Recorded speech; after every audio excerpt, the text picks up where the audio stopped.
Hello दोस्तों, स्वागत है आप सभी का अमित टिमरे क्लासेस में। तो आज की इस वीडियो से हम शुरुआत करने वाले हैं अपना पॉलिटी सेक्शन की शुरुआत करने वाले हैं। ठीक है, किसकी शुरुआत करने वाले हैं? पॉलिटी की। पॉलिटी सेक्शन, जिसको हम हिंदी में क्या कहते हैं? राज व्यवस्था। बहुत ही इम्पोर्टेंट सेक्शन है, चाहे हम बात करें प्री के नज़रिए से या फिर मेंस के नज़रिए से। ठीक है, दोनों ही सेक्शंस के लिए बहुत ही इंपॉर्टेंट सेक्शन है। प्री में लगभग 15 से 18 प्रश्न जो है हर साल इससे पूछे जाते हैं, एवरेज 18 रहते हैं। ठीक है, और मेंस में भी इसकी काफ़ी डिमांड है और काफ़ी ज़्यादा प्रश्न इससे पूछे जाते हैं, और साथ ही ये अन्य विषयों से भी काफ़ी अच्छे से कनेक्ट होता है। ठीक है, जो इसके प्रावधान है उनका उपयोग हम अन्य विषयों में भी करते हैं, है ना। तो इस तरीके से जो है पॉलिटी की आज हम शुरुआत करने वाले हैं, बहुत इंपॉर्टेंट सेक्शन है। तो जब हम बात करते हैं पॉलिटी की, तो सबसे पहले हम बात करते हैं संविधान की, यानी कि संविधान, कॉन्स्टिट्यूशन।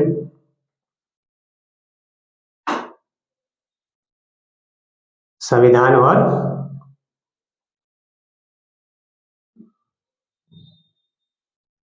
राज व्यवस्था, यानी कि कॉन्स्टिट्यूशन एंड पॉलिटी। ठीक है, अब हम यहाँ से शुरुआत कर रहे हैं कॉन्स्टिट्यूशन एंड पॉलिटी, यानी कि संविधान और राज व्यवस्था से। तो सबसे पहले हम इन दोनों के बीच ही अंतर समझते हैं कि संविधान क्या होता है और राज व्यवस्था यानी कि पॉलिटी क्या होती है। तो संविधान क्या है? बेसिकली एक ऐसा दस्तावेज है, एक ऐसा डॉक्यूमेंट है। दस्तावेज मतलब एक ऐसा डॉक्यूमेंट है जिसके जरिए किसी राष्ट्र का, किसी देश का शासन संचालित किया जाता है। ठीक है, दस्तावेज है जो कि क्या है? प्रावधानों का संग्रह है। ठीक है, अगर आपने कभी कॉन्स्टिट्यूशन पढ़ा हो, देखा हो, तो उसके अंदर क्या क्या है? बहुत सारे अनुच्छेद दिए गए हैं। उन अनुच्छेद यानी कि प्रावधान दिए गए हैं, और उन प्रावधानों के जरिए किसी देश का शासन चलाया जाता है। अगर हम सिंपल लैंग्वेज में बात करें संविधान की, तो वो किसी भी देश के अंतर्गत हो सकता है, चाहे भारत है, अमेरिका है, ब्रिटेन है, या फिर कोई भी देश है, उसके अंतर्गत एक दस्तावेज होता ही होता है। ठीक है, एक ऐसा हम कह सकते हैं गाइडेंस होती है जिसके जरिए इसमें प्रावधानों का संग्रह दिया जाता है। प्रावधान मतलब कुछ पॉइंट्स दिए जाते हैं कि ऐसा ऐसा करेंगे, ऐसा ऐसा करेंगे उस देश का शासन संचालित करने के लिए। ठीक है, और शासन कैसा? सार्वजनिक शासन। ठीक है, सार्वजनिक शासन, है ना। एक तो होता है हमारा निजी जीवन, निजी जीवन जो हमारे घर के भीतर चलता है, ठीक है, जिसमें हम परिवार सभी चलने चल रहे हैं, वो तो हो गया हमारा निजी शासन, निजी लाइफ। वही होता है जो कि सार्वजनिक शासन। सार्वजनिक जब बात आती है जहाँ पर समाज एक दूसरे से कनेक्ट होता है विभिन्न प्रकार से, ठीक है, विभिन्न संस्थाएं एक दूसरे से जुड़ती हैं, तो हम बात करते हैं सार्वजनिक शासन की। तो संविधान क्या है? संविधान एक ऐसा दस्तावेज है जो प्रावधानों का संग्रह है। ठीक है, जो कि बेसिकली, जो कि मुख्यतः किसी देश के शासन को संचालित करने के लिए प्रयोग किया जाता है, और वो कैसा शासन? सार्वजनिक शासन के लिए। ठीक है, तो अगर हम बात करें पॉलिटी की यानी राज्य व्यवस्था की, तो संविधान का ही प्रैक्टिकल जो है एप्लीकेशन, यानी कि जो है व्यवहारिक अनुप्रयोग, व्यवहारिक अनुप्रयोग ही क्या कहलाता है? पॉलिटी कहलाता है। ठीक है, संविधान का व्यवहारिक अनुप्रयोग पॉलिटी कहलाता है। यानी कि संविधान में कहा गया है अनुच्छेद 17 के अंतर्गत कि अस्पृश्यता का अंत किया जाता है। ठीक है, ये तो हमारे संविधान में कह दिए गए, प्रावधान कर दिए गए, लेकिन जब हम इसको जमीनी स्तर पर लागू करेंगे तो उसमें विभिन्न प्रकार की चुनौतियां उत्पन्न होंगी कि जो अस्पृश्यता या छुआछूत कर रहा है उसको क्या दंड दिया जाए, कितना दंड दिया जाए। ठीक है, और ऐसा भविष्य में ना हो इसके लिए क्या कानून बनाया जाए। तो इस प्रकार की विभिन्न चीजें जो है, सिद्धांतों को जो संविधान में प्रावधान किए गए हैं, जब उनको वास्तविक तौर पर व्यवहारिक अनुप्रयोग उनका किया जाता है तो विभिन्न प्रकार की समस्याएं या फिर हम कहें कि विभिन्न प्रकार की सिचुएशंस उत्पन्न होती है। उसी को क्या बोला जाता है? राज्य व्यवस्था, पॉलिटी। ठीक है, तो पॉलिटी क्या है? संविधान का प्रैक्टिकल एप्लीकेशन, व्यवहारिक अनुप्रयोग ही राज्य व्यवस्था कहलाता है। ठीक है, इस प्रकार के अनेकों प्रावधान को एग्जाम्पल हम ले सकते हैं। मौलिक अधिकार की बात करें, स्वतंत्रता, समानता हमने संविधान में लिख तो दिया है, ठीक है, प्रावधान कर दिया, लेकिन व्यवहारिक तौर पर जब हम उसको देखते हैं, समझते हैं, तो विभिन्न प्रकार की चीजें और ज्यादा ऐड होती चली जाती है समय के अनुसार। जैसे हम बात करें वर्तमान समय में कि जो जैसे हम बात करें इंटरनेट है, ठीक है, चाहे प्रेस की स्वतंत्रता है, ये सभी क्या वर्तमान में मौलिक अधिकारों की श्रेणी में काउंट होते हैं, जो मूल संविधान में ऐसा नहीं था। तो क्या हुआ, ऐसा क्या हुआ, क्योंकि संविधान में तो प्रावधान कर दिए गए हैं, लेकिन जमीनी स्तर पर जब हम उसको लागू करेंगे, जब वो पॉलिटी के रूप में लागू होगा, तो विभिन्न प्रकार के नए मुद्दे उत्पन्न होते हैं। उन्हीं का सॉल्यूशन करना क्या कहलाता है, पॉलिटी, राज्य व्यवस्था कहलाता है। ठीक है, इतना आपको समझ में आ गया कि संविधान और पॉलिटी में क्या अंतर है, कॉन्स्टिट्यूशन और पॉलिटी में क्या अंतर है। ठीक है, दोनों एक दूसरे से जुड़े हुए हैं, लेकिन उनमें कुछ अंतर है। ठीक है, व्यावहारिकता का और सैद्धांतिकता का। ठीक है, अगला वर्ड हमारे सामने आता है संविधानवाद। संविधानवाद,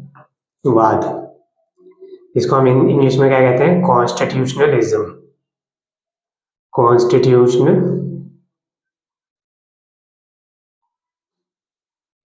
ठीक है, तो संविधानवाद क्या होता है। संविधानवाद का मतलब हो गया कि संविधान में जो लिखा गया है, संविधान में जो प्रावधान किए गए हैं, उनका वास्तव में भी, व्यावहारिकता में भी फॉलो करना। यानी कि ऐसा ना हो कि संविधान में लिख तो दिया गया है कि व्यक्ति को जो है ये शक्ति का विकेंद्रीकरण कर दिया गया है ना। तो अभी जानते हैं कि भारत में क्या है, शक्ति का विकेंद्रीकरण है, जहाँ पर कार्यपालिका की अपनी शक्तियां हैं, विधायिका की अपनी शक्तियां हैं और न्यायपालिका की अपनी शक्तियां हैं। सबके अपने अपने क्षेत्राधिकार है। ठीक है, तो ये तो संविधान में लिख तो दिया गया है। ठीक है, ये भी लिख दिया गया है कि मौलिक अधिकार प्राप्त होंगे नागरिकों को, उनको स्वतंत्रता का अधिकार होगा, समानता का अधिकार होगा, धार्मिक स्वतंत्रता का अधिकार होगा, है ना। सरकार उनके लिए प्रयास करेगी डीपीएसपी के अकॉर्डिंग विभिन्न प्रावधान जो दिए गए हैं। तो ये तो संविधान में लिख तो दिया गया है, लेकिन सब व्यावहारिकता की जब बात आती है तो सरकार उनको फॉलो ही नहीं कर रही, तो वो क्या है, संविधानवाद नहीं है। ठीक है, जब उनको फॉलो ही नहीं किया जा रहा है तो वो संविधान का क्या है, उल्लंघन है। तो संविधानवाद जिसके जस्ट अपोजिट है, संविधानवाद क्या है, जो संविधान में कहा गया है उनको प्रॉपर तरीके से फॉलो करना ही संविधानवाद कहलाता है।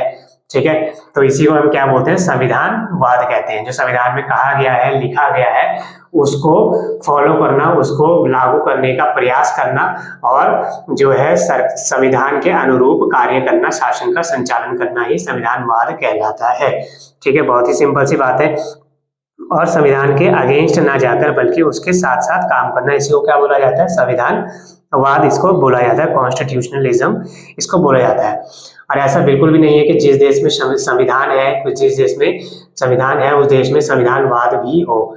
ठीक है, ऐसे बहुत से देश हैं, जैसे अगर हम बात करें उत्तर कोरिया की, ठीक है, नॉर्थ कोरिया की बात करें, तो उसमें संविधान तो होगा निश्चित तौर पर, किसी ऐसे से शासन संचालन होगा, लेकिन व्यवहारिकता में संविधानवाद नहीं है। ठीक है, ऐसे बहुत से मुद्दे हम देखते हैं, बहुत से ऐसे देश हैं जहाँ पर संविधान तो है, लेकिन संविधान को बार बार खत्म कर दिया जाता है, या उसको एक पार्टी विशेष के द्वारा संविधान पर कब्जा कर लिया जाता है, या फिर एक हम कहें कि एक सोच के द्वारा या फिर एक विचार के द्वारा जो है संविधान को खत्म कर दिया जाता है। चाहे हम नेपाल की बात करें, है ना, नेपाल में कई बार जो है संविधान बना है और कई बार जो है संविधान खत्म भी कर दिया गया है। तो ये क्या है, संविधान तो है लेकिन संविधानवाद नहीं है।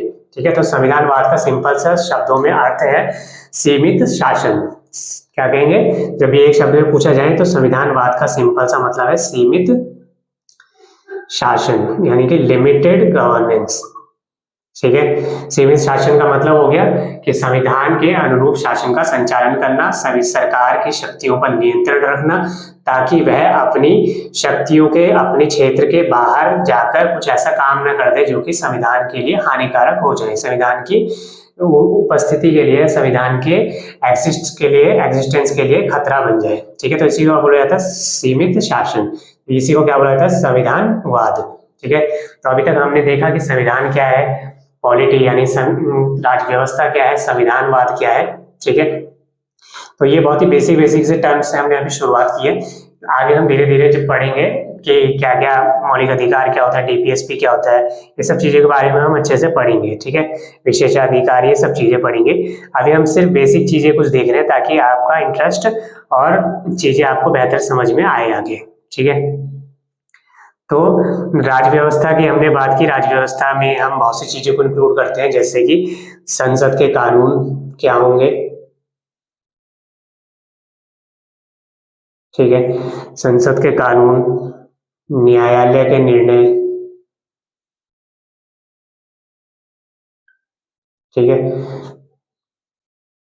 संस्थाएं विभिन्न प्रकार की कौन कौन सी है, उनकी कार्य प्रणाली क्या है, कार्य प्रणाली मतलब उनका कार्य करने का तरीका क्या है, राइट। जाति, धर्म, भाषा, विभिन्न प्रकार के मुद्दे जो है उत्पन्न होते हैं जब हम पॉलिटी को व्यवहारिक तौर पर लागू करते हैं। ये कहीं पे भी डायरेक्टली जो है, अगर आप संविधान पढ़ेंगे तो ये डायरेक्टली कहीं पर नहीं दिए गए हैं, लेकिन जब हम संविधान को व्यवहारिक तौर पर लागू करते हैं तो ये विभिन्न प्रकार के मुद्दे उत्पन्न होते हैं। संविधान में विभिन्न प्रकार के संसद में कानून बनाए जाते हैं सच वर्तमान स्थिति को देखते हुए, ठीक है। न्यायालय के निर्णय जो है दिए जाते हैं, विभिन्न प्रकार के निर्णय जब वाद उत्पन्न होते हैं तो न्यायालय के निर्णय के दिए जाते हैं। चाहे हम बात करें शंकरी प्रसाद केस हो गया, या फिर 1973 का केशवानंद भारती केस हो गया, या फिर हम बात करें मिनर्वा मिल्स मामला हो गया। इस प्रकार के अनेकों ऐसे मामले उत्पन्न होते हैं जिसके जरिए क्या होता है, समय समय पर व्याख्याएं नई नई उत्पन्न होती है, ठीक है। उसी के अनुरूप हमारे जो शासन व्यवस्था काम भी करती है। संस्थाएं हो गई विभिन्न प्रकार की, उनकी कार्य प्रणालियों की बात करते हैं हम राज व्यवस्था के अंतर्गत, पॉलिटी के अंतर्गत। जाति, धर्म, भाषा, ठीक है, इस प्रकार के मुद्दे हमारे देश में उत्पन्न होते रहते हैं टाइम टाइम पे। तो इसी को मिला के क्या बोला जाता है, जो व्यवहारिक एप्लीकेशन करने पर हमारे सामने मुद्दे आ रहे हैं तो ये राज व्यवस्था यानी कि पॉलिटी का ही अंग है, ठीक है। तो आगे हम देखते हैं।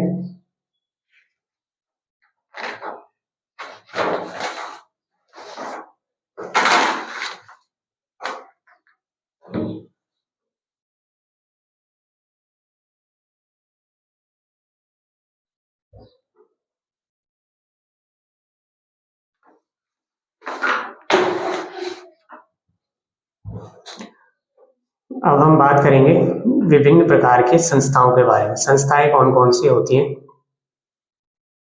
ठीक है। राजनीतिक आधार पर अगर हम देखें, पॉलिटी के आधार पर, तो संस्थाओं को हम बेसिकली सबसे पहले हम देखते हैं संवैधानिक संस्थाएं, ठीक है, कॉन्स्टिट्यूशनल इंस्टीट्यूशंस। दूसरा असंवैधानिक संस्थाएं, ठीक है। और तीसरा गैर संवैधानिक, ठीक है। तो ये तीन प्रकार की संस्थाएं हम समझने वाले। सबसे पहले तो संस्थाओं का मतलब क्या होता है ये देखते हैं। संस्थाएं जब भी हमारे सामने वर्ड आता है तो हम सोचते हैं कि संस्थाओं का मतलब हो गया कोई बिल्डिंग, ठीक है, जिसमें कुछ काम काज हो रहा है। तो लेकिन ये सिर्फ संस्था का एक छोटा सा, एक हम कहें लिमिटेड समझ है, लेकिन संस्था का वास्तव में मतलब होता है जहां पर क्या होता है, कनेक्शन होता है। कनेक्शन का मतलब कि जो लोग हैं, व्यक्ति हैं, वो आपस में विभिन्न प्रकार से जुड़े हुए हैं, तो उसको हम क्या बोलते हैं, संस्था। जैसे अगर हम बात करें परिवार की, तो परिवार भी क्या है, अपने आप में एक संस्था है, ठीक है। परिवार एक अपने आप में संस्था है, क्योंकि यहाँ पर क्या है, जो परिवार के रहने वाले विभिन्न लोग हैं, जो सदस्य हैं, वो एक दूसरे से जुड़े हुए हैं, एक दूसरे की जरूरतों को पूरा कर रहे हैं, ठीक है, अपनी लाइफ जी रहे हैं, अपनी जीवन जी रहे हैं, और साथ में दूसरे के जीवन में भी कंट्रीब्यूट कर रहे हैं, एक दूसरे से जुड़े हुए हैं, ठीक है। यदि एक प्रभावित होता है तो दूसरा भी प्रभावित होता है, तो इसी को क्या बोलते हैं, संस्था, यानी कि कनेक्शन है एक दूसरे के बीच। तो परिवार भी क्या है, एक संस्था है। समाज भी क्या है, एक संस्था है, क्योंकि समाज के विभिन्न अंग एक दूसरे से जुड़े हुए हैं। एक की यदि कोई इच्छा है तो वो पूरी करने के लिए उसे दूसरे पर डिपेंड है, यानी कि एक दूसरे से कनेक्टेड कनेक्शन है। इसी को क्या बोलते हैं, हम संस्थाएं बोलते हैं। संस्था का सिर्फ ये मतलब नहीं होता कि कोई बैंकिंग संस्था हो गई या कोई स्कूली संस्था हो गई, तो क्या ये भी संस्थाएं हैं, लेकिन एक सीमित शब्दों में। लेकिन जब हम बड़े तौर पर बात करते हैं, संस्था का मतलब होता है एक दूसरे से जुड़ाव, यहाँ पे एक दूसरे से चीजें जुड़ रही है, ठीक है, लोग जुड़ रहे हैं, उसको भी हम क्या बोलते हैं, संस्था बोलते हैं, ठीक है।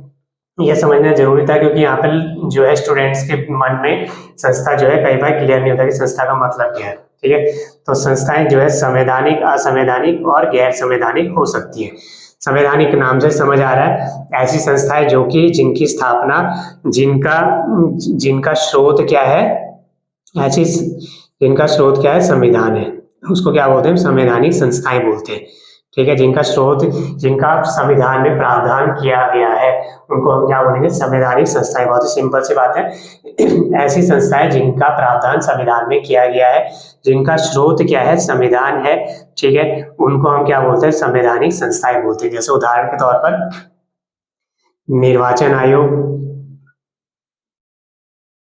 निर्वाचन आयोग, ठीक है। अनुच्छेद 324 के अंतर्गत निर्वाचन आयोग का प्रावधान किया गया है संविधान में। तो जब निर्वाचन आयोग जो बना है वो क्या है, संवैधानिक संस्था है, ठीक है, राइट। दूसरा जैसे वित्त आयोग, वित्त आयोग अनुच्छेद 280 के अंतर्गत, यहाँ पे मैं लिख देता हूँ, वहाँ थोड़ा विजिबल नहीं है। अनुच्छेद 280 के अंतर्गत वित्त आयोग की स्थापना है, ठीक है। और जैसे इसको रफ करना पड़ेगा,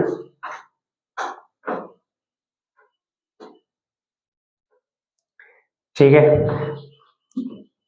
राष्ट्रीय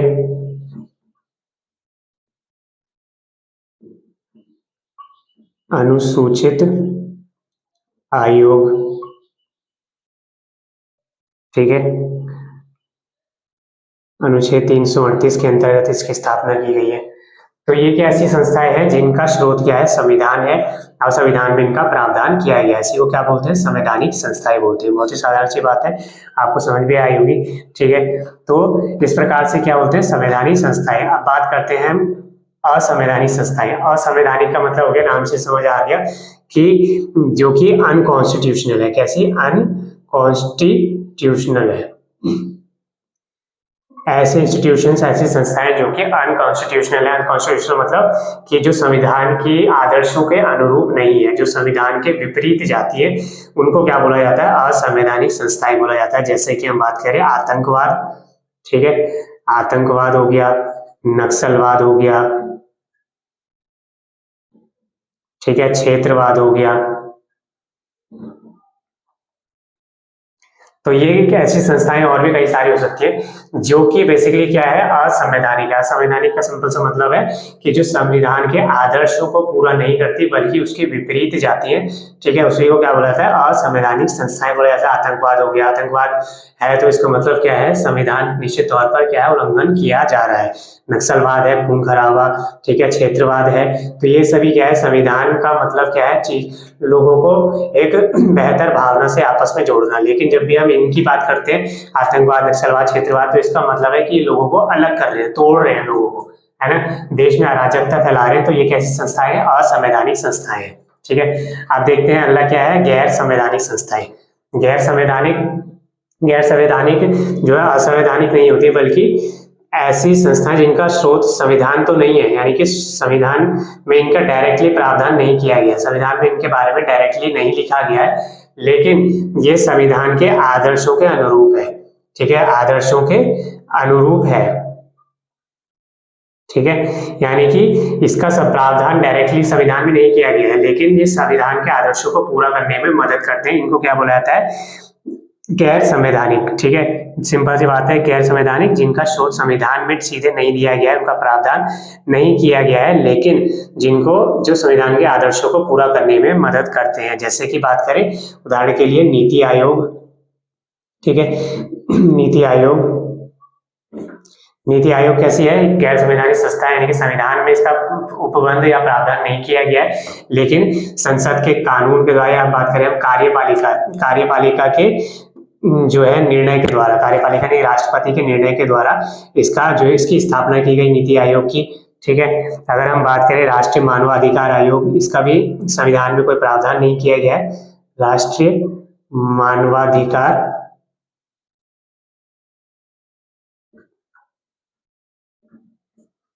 ठीक है, राष्ट्रीय मानवाधिकार आयोग, इसको थोड़ा रफ कर देता हूँ।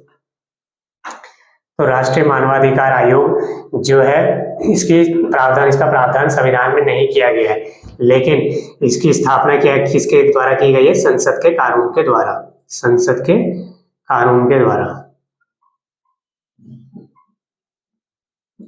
है ना। और इसका उद्देश्य वो राष्ट्रीय मानवाधिकार आयोग का क्या है, मानवों के जो गरिमापूर्ण जीवन है उसकी रक्षा करना, गरिमापूर्ण जीवन की रक्षा करना किसका काम है, राष्ट्रीय मानवाधिकार आयोग का। इतना आपको समझ में आ गया होगा कि राष्ट्रीय मानवाधिकार आयोग का काम क्या है, गरिमापूर्ण जीवन की रक्षा करना, और इसकी स्थापना संसद के कानून के द्वारा की गई है। इसका काम क्या हो रहा है, इसका काम भी वही है जो संविधान के अन्य प्रावधानों का है, कि शासन का बेहतर ढंग से संचालन करना, व्यक्ति के को गरिमापूर्ण जीवन उपलब्ध करवाना, है ना। इसका स्रोत जो है हमें संविधान में नहीं मिलता, लेकिन उसका आदर्श जरूर हमें दिखाई देता है कि इसका काम भी क्या है, संविधान के आदर्शों की पूर्ति करना ही है। तो इसी को क्या बोला जाता है, ऐसी संस्थाओं को गैर संवैधानिक संस्थाएं बोला जाता है। कई बार हम कंफ्यूज हो जाते हैं कि गैर संवैधानिक और असंवैधानिक में क्या डिफरेंस है, लेकिन अब हम इसमें कंफ्यूज नहीं होंगे। ठीक है,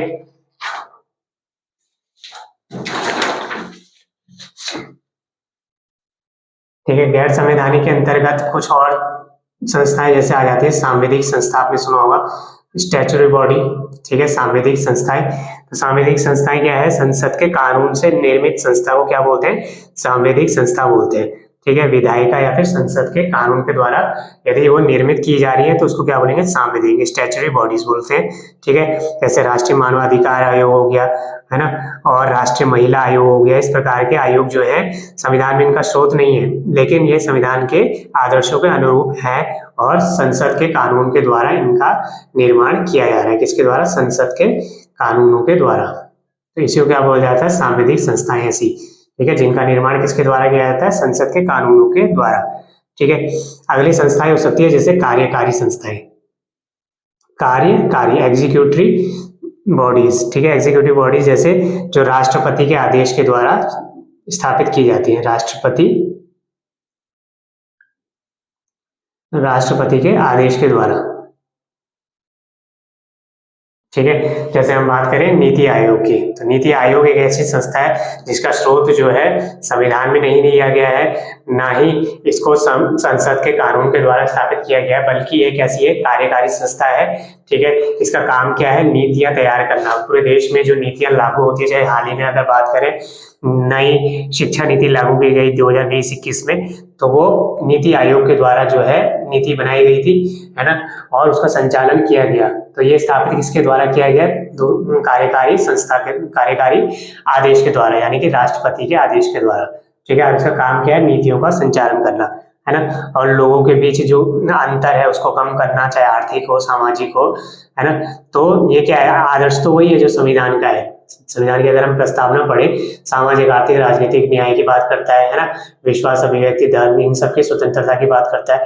तो नीति आयोग का काम क्या है कि लोगों के बीच असमानता को कम करना, नीतियों को लागू करना और पिछड़े वर्गों का उत्थान करना, देश का विकास करना। तो संविधान का भी यही आदर्श है, तो यानी कि ये संविधान के आदर्शों के अनुरूप है। ठीक है, तो ये क्या है, कार्यकारी संस्था है नीति आयोग। प्रश्न पूछ सकता है कि नीति आयोग क्या है, सांविधिक संस्था है, गैर संवैधानिक संस्था है, संवैधानिक है, लेकिन ये कैसी संस्था है, कार्यकारी संस्था है।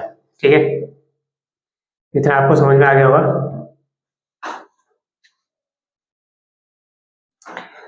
तो इस पहले वीडियो को हम यहीं पे खत्म करते हैं, जिसके अंतर्गत हमने समझा कि पॉलिटी का मतलब क्या होता है, ठीक है, कॉन्स्टिट्यूशन का क्या मतलब होता है, कॉन्स्टिट्यूशन का क्या मतलब होता है, ठीक है, और कितनी प्रकार की संस्थाएं अलग अलग हैं हमारे पॉलिटी के अकॉर्डिंग, संस्थाओं का मतलब क्या होता है ये हमने समझा। ठीक है, और संविधानवाद क्या होता है ये हमने समझा, ये, और शासन क्या होता है ना, सार्वजनिक शासन को संचालन करने के लिए हम संविधान को एक गाइड की तरह यूज करते हैं। ठीक है, उसका व्यवहारिक जब अनुप्रयोग करते हैं, विभिन्न प्रकार के मुद्दे उत्पन्न होते हैं जिसको पॉलिटी बोला जाता है ना, जिसमें हम न्यायालय के निर्णय, संसद के कानून, इस प्रकार की विभिन्न चीजों को सम्मिलित करते हैं। संस्थाएं, संवैधानिक संस्थाएं, गैर संवैधानिक, असंवैधानिक, सांविधिक संस्था, कार्यपालिका के जो है आदेश के द्वारा स्थापित संस्थाएं। ठीक है, संविधान हमने पढ़ा, शासन पढ़ा। तो इस वीडियो को हम यहीं पे खत्म करते हैं। ठीक है, बहुत ही बेसिक सी चीजें हमने कवर अप की इस वीडियो में। अगले वीडियो में हम आगे पढ़ेंगे, जब हम बात करेंगे संविधान के विभिन्न भागों के बारे में, विभिन्न खंडों के बारे में, अनुसूचियों के बारे में, और साथ ही फिर हम बात करेंगे कि उद्देशिका के बारे में, यानी कि प्रस्तावना के बारे में। ठीक है, तो हाँ, आज की वीडियो आपको कैसी लगी कमेंट सेक्शन में जरूर बताएं। Thank you for watching.